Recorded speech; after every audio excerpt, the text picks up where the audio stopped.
Alfa Nurhaira dengan NIM 25057. Saya Saskia Sela dengan NIM 25035. Saya bekerja sama saya Chandra Putri Widiani dengan NIM 25060. Dan saya Ramai Fadel Alfian dengan NIM 20119. Berikut ini adalah percobaan Kenko Ingersoll Eye Model yang mensimulasikan proses optik pada manusia. Pada percobaan ini digunakan air sebagai media transparan yang mensimulasikan lingkungan optik bola mata, terutama humor aqueous dan juga humor vitreous. Air dapat meniru refraksi yang terjadi di dalam mata asli. Sebab air memiliki indeks refraksi yang mendekati cairan di dalam mata, sehingga membantu meniru bagaimana cahaya dibiaskan saat masuk ke mata. Di sini terdapat pelat yang disimulasikan sebagai retina. Pelat ini diletakkan lebih ke belakang, menyimulasikan orang yang terkena gangguan miopia atau rabun jauh. Pada orang miopia, maka bayangan akan jatuh di depan retina sehingga bayangan yang dihasilkan akan menjadi tidak fokus. Seperti halnya yang ada di percobaan Kenko Ingersoll Eye Model ini. Maka dapat dilakukan dengan koreksi lensa bikonkaf atau lensa cekung. Dapat dilihat bahwasannya setelah dikoreksi dengan lensa cekung, bayangan yang dihasilkan tepat jatuh di fovea centralis retina, sehingga bayangan yang dihasilkan menjadi lebih fokus. Pada percobaan ini, lensa yang dapat benar-benar memfokuskan bayangan adalah lensa konkav atau lensa minus 1,50.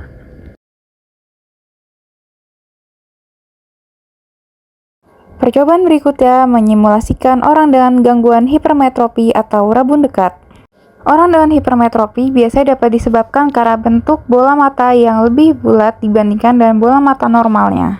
Sehingga bayangan yang dihasilkan dari cahaya yang masuk akan jatuh di belakang retina, oleh sebab itu bayangan menjadi tidak fokus.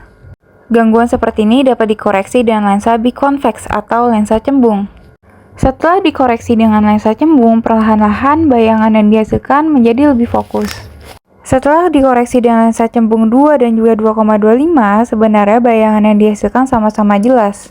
Pada kasus hipermetropi, kita akan memilih lensa dengan kekuatan 2,25 dibandingkan dengan yang 2. Sebab, jika menggunakan lensa konveks 2,25, mata tidak perlu lagi melakukan akomodasi untuk melihat pada jarak jauh. Sebaliknya, jika menggunakan lensa konveks dengan besaran 2, maka mata masih perlu berakomodasi kembali.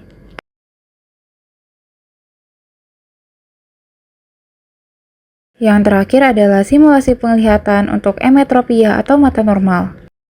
Pada mata normal, bayangan yang dihasilkan jatuh tepat di fovea centralis retina, sehingga akan menghasilkan penglihatan yang jelas tanpa perlu koreksi dari lensa cembung ataupun lensa cekung sekalipun. Pada orang astigmatisme, kelengkungan kornea yang tidak merata dapat menyebabkan bayangan jatuh pada banyak titik. Oleh karena itu, penglihatan menjadi berbayang. Sedangkan apakia adalah kondisi ketika lensa mata tidak ada. Karena tidak ada lensa, maka tidak dapat melakukan akomodasi. Oleh sebab itu, penderita afakia tidak dapat melihat dengan jarak dekat. Karena tidak ada lensa juga yang mengumpulkan cahaya, maka bayangan dapat jatuh di belakang retina. Oleh karena itu, penglihatan untuk jarak jauh juga akan terganggu. Pemeriksaan visus. Pemeriksaan visus dilakukan dengan cara meminta subjek untuk berdiri menghadap bagan Snellen atau Snellen chart pada jarak 6 meter atau 20 kaki, lalu memasangkan trial frame pada subjek dan menutup mata satunya yang disediakan dalam kontak lensa, lalu menguji mata yang satunya dengan meminta subjek membaca huruf-huruf yang ditunjukkan mulai dari baris huruf terbesar hingga baris terkecil yang masih dapat dibaca jelas tanpa kesalahan. Lalu catat ketajaman penglihatan sesuai dengan fraksi Snellen, misalnya 24/40. Untuk pertanyaannya, jika subjek dapat membaca huruf pada baris kelima dengan jelas, berapakah nilai ketajaman penglihatannya? Jawabannya adalah 20/40. Jadi, seseorang yang diuji hanya dapat membaca huruf dari jarak 20 kaki, sedangkan orang dengan penglihatan normal dapat membaca huruf yang sama dari 40 kaki. Jadi, penglihatan orang tersebut 2 kali lebih buruk dari normal. Artinya, ia harus mendekat 2 kali lebih dekat supaya bisa melihat dengan jelas. Refraksi. Jika ketajaman penglihatan subjek adalah 6/6, maka mata tersebut tidak miopia, bisa jadi emetropi maupun hipermetropi. Kenapa mata hipermetropi masih bisa memiliki ketajaman penglihatan 6/6? Karena mata hipermetropi memiliki kecenderungan fokus di belakang retina. Namun banyak orang yang dapat mengkompensasi hipermetropi dengan akomodasi, sehingga visus jarak masih tetap bisa 6/6 walaupun secara refraksi sebenarnya hipermetropi.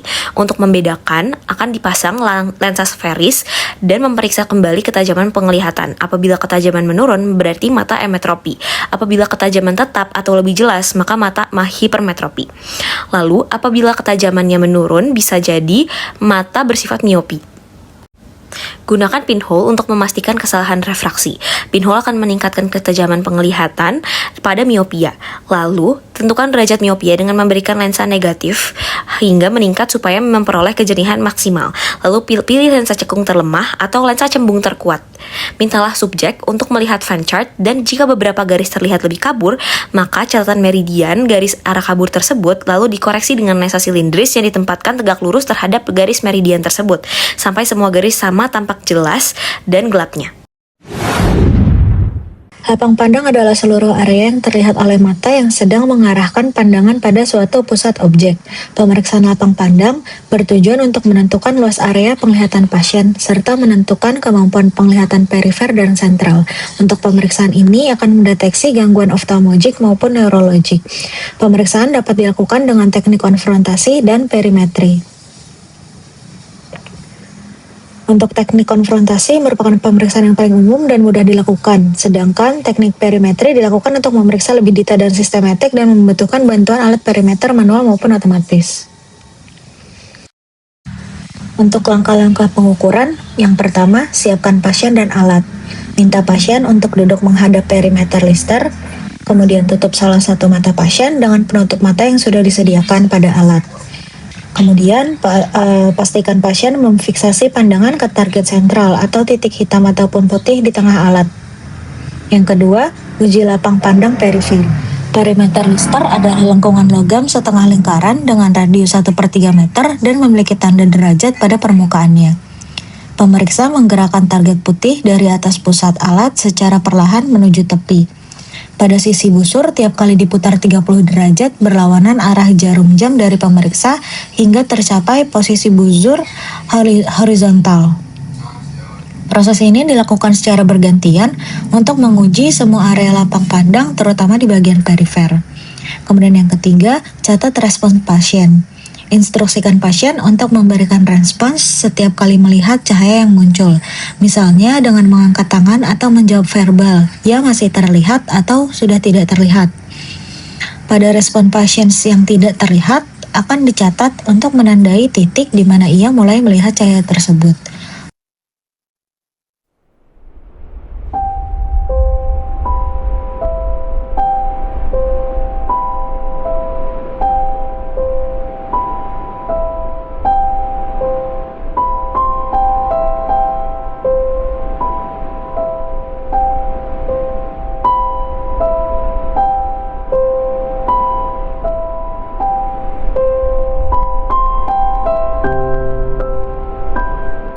Kemudian yang keempat, ulangi untuk mata lainnya. Setelah selesai dengan satu mata, ganti penutup mata dan ulangi seluruh prosedur untuk mata sebelahnya.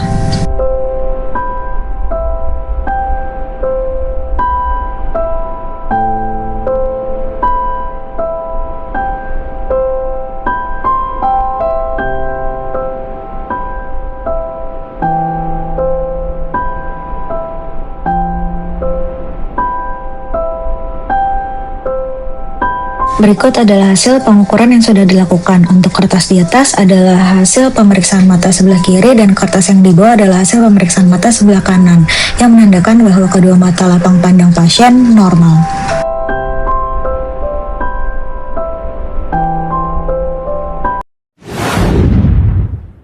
Uji refleks pupil. Tujuannya sendiri mengamati perubahan ukuran pupil terhadap rangsangan cahaya. Dibutuhkan senter dan juga orang yang diperiksa. Prosedurnya sendiri, senter akan diarahkan ke salah satu mata subjek secara perlahan dari samping. Diamati perubahan ukuran pupil pada mata yang disinari dan mata satunya. Apakah hasilnya? Wow, pupilnya mengecil. Ternyata ini merupakan respon protektif untuk menghindari paparan cahaya yang berlebihan. Perubahan ini juga terjadi pada mata sebelahnya yang disebut refleks konsensual.